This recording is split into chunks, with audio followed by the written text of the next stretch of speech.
There are moments in life that shake you to your core.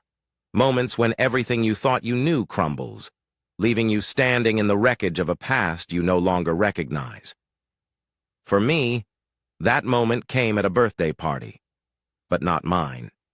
For as long as I can remember, I felt like an outsider in my own family. My parents had 2 daughters.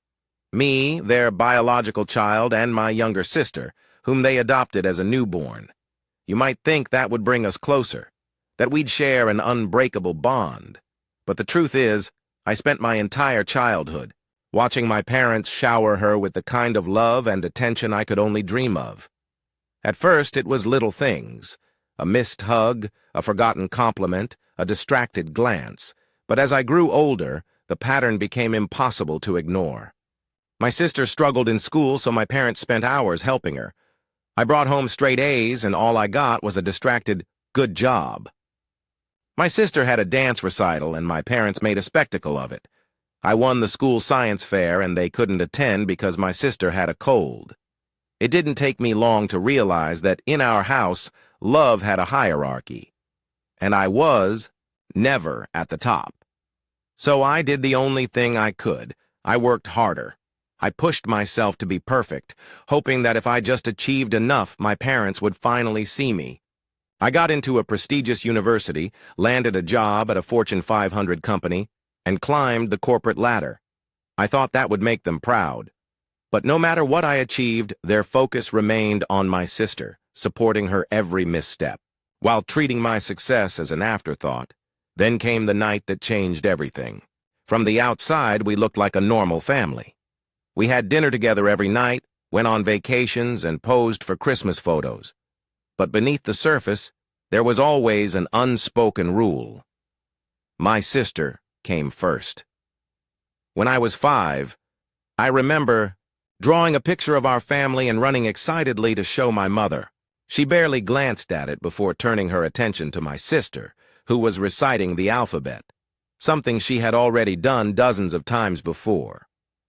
I stood there, my tiny heart sinking, as I realized that my accomplishments would never hold the same weight.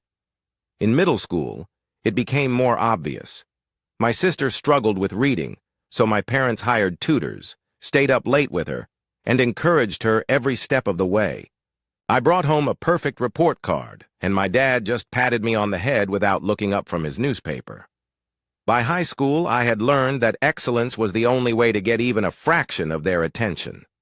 I poured myself into my studies, taking every AP class, staying up late to study, and getting into a top university. The day I left for college, I hoped for a heartfelt goodbye, a moment of pride. Instead, my parents spent the morning worrying about how my sister would handle my absence. It was then I realized, no matter what I did, I would never be enough for them. Last month was my birthday. My parents barely acknowledged it, taking me to a small family dinner where the conversation quickly shifted to my sister's latest project. A pet-related social media app she was convinced would be the next big thing. I tried to talk about a major project I was leading at work, but within minutes, their attention drifted away. I should have been used to it, but it still hurt. A few weeks later, it was my sister's birthday, and my parents threw a party. That could have been mistaken for a wedding. There was catering, an open bar, a live band, and dozens of guests, including old classmates, distant relatives, and people I hadn't seen in years. The house was decorated like a fairy tale, and my parents beamed with pride. I did my best to blend in, smiling and making small talk, but the bitterness sat in my chest like a stone. I had spent my entire life trying to prove my worth, and yet here I was, an afterthought at my sister's grand celebration. Then she made the toast. She was tipsy, her cheeks flushed from too much champagne, and as she raised her glass, she smirked. "I'm especially grateful to Mom and Dad," she said, her voice dripping with something that wasn't quite gratitude. "I mean, let's be honest, I've always been the favorite." The room went silent. I felt my stomach drop. She continued, laughing. "Just look at this party.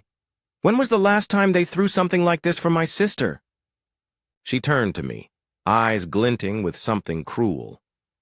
"Oh, wait, they never have." A few people chuckled awkwardly.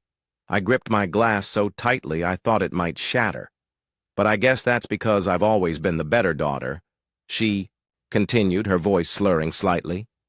"Sure, my sister has a fancy job, but who do Mom and Dad really love? Who makes their life happier? Not the ice-cold workaholic who's too busy to have a family of her own." I could barely breathe. I turned to my parents, hoping, begging, that they would step in, tell her to stop, but they just sat there looking uncomfortable, saying nothing. Then my aunt, my mother's sister, stood up. Her face was pale, her hands shaking as she held out an envelope. "Enough," she said, her voice trembling with anger. She turned to me. "Take this, but don't open it until I finish talking." Everyone watched as she took a deep breath and turned to my sister. "You weren't adopted from an agency," she said, her voice cutting through the silence. "You are my daughter." Gasps echoed through the room. My sister went pale. "What are you talking about?" My aunt's voice cracked. "I got pregnant young. I wasn't ready to be a mother. My sister, your mom, offered to adopt you. We all agreed to keep it a secret." Chaos erupted.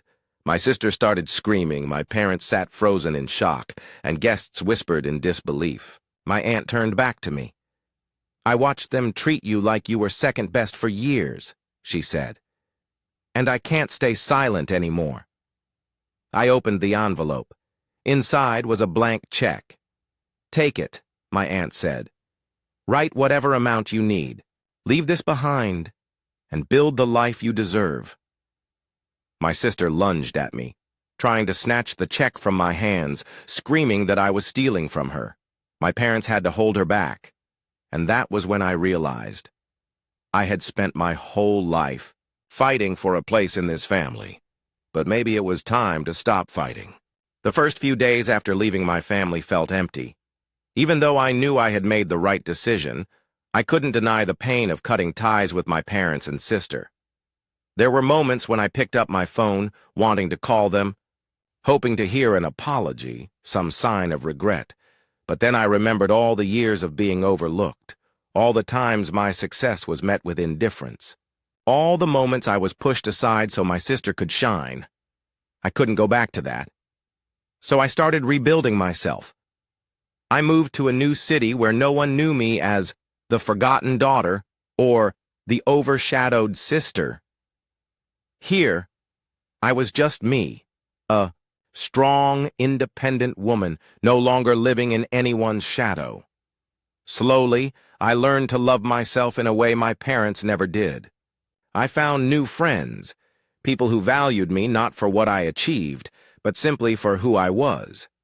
I started exploring hobbies I never had time for before, learning to cook, hiking, even trying my hand at painting. I also continued therapy. My therapist helped me understand that family isn't just about blood ties. It's about people who love, respect, and accept you for who you are. I didn't need a traditional family to be happy. I could build one of my own. One day, I received a letter from my parents. They said they missed me, that they didn't want to lose me, but there was no apology, no acknowledgement of the years of unfair treatment. I stared at the letter for a long time, then set it aside. I wasn't searching for their approval anymore. I didn't need it to feel worthy, and for the first time in my life, I truly felt free. This journey hasn't been easy, and I know there will still be days when I feel lonely. But I know I'm on the right path, a path where I am no longer bound by the need for love from a family that could never give it. I am no longer the forgotten daughter. I am simply me, and that is enough. Thank you for watching. If you haven't subscribed yet, please do so and hit the notification bell to stay updated with more shocking real-life stories happening around you.